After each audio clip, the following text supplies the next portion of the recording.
ଏମିତି ବନ୍ୟାରେ କୁଆଡ଼େ ବାହାରିଲୁ ଆଉ କାହିଁକି? ଗୁଲୁ ଆଉ ଗେଲା ବାହାରି ସାରି କ'ଣ ହେଉଛି ଦେଖ, ବେଗକୁ ଛାଡ଼ୁନି, ଧରିକି ବୁଲୁଛି। କହୁଛି ତମେ ଭୁଲିଯିବ ତ ମୁଁ ଧରିଥାଏ। ୟାର ବଡ଼ ଚିନ୍ତା, ପାଠପଢ଼ା ପାଇଁ ଏତିକି ଚିନ୍ତା କରୁଥିଲା ଭଲ।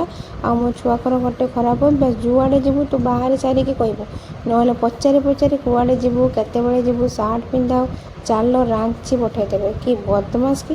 ଆମେ ଚାଲିଲି ଡ୍ୟୁଟି ପାଇଁ, କି ଚାକିରି! ମୋ ବନ୍ୟାରେ ବି ଛୁଟି ନାହିଁ। ଏତିକି ବେଳେ ଗାଡ଼ିଟାକୁ ମୋ ଶୋଷ ଲାଗିଲା। ବନ୍ୟା ପାଣି ଘରରେ ବୁଡ଼ିଗଲାଣି, ତାକୁ ନ ପିଇ ଆ ଟାଙ୍କିରେ ପଇସା ଦିଆ ପାଣି ପୁରିବ।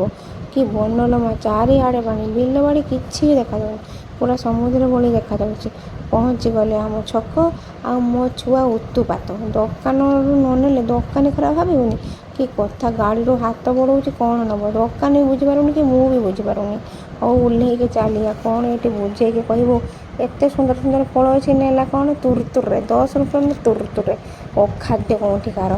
ପହଞ୍ଚିଗଲେ ବୋଉ ଘରେ। କି ଜୁହାର ମୋ ବାମ ହାତରେ, କି ସଂସ୍କାର ମୋ ପିଲାର। ବୋଉକୁ ବି ବାଁ ହାତରେ। ହଉ ଜାଣିନି ଛୁଆଟା।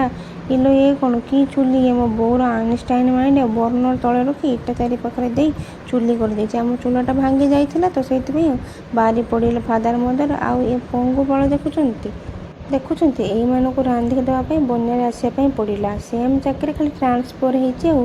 ଶାଶୁଘରଠୁ ବାପଘର ଆଉ। ଲାଗିଗଲେ କାମରେ। ଭିଡ଼ିଓଟିକୁ ଲାଇକ୍ ସବସ୍କ୍ରାଇବ୍ ନିଶ୍ଚୟ କରିବେ। ଆଉ ବନ୍ୟାରେ ଆପଣଙ୍କର ସେପଟେ କେତେ ପାଣି, କମେଣ୍ଟରେ ନିଶ୍ଚୟ କହିବେ। ରହିଲି, ଜୟ ଜଗନ୍ନାଥ।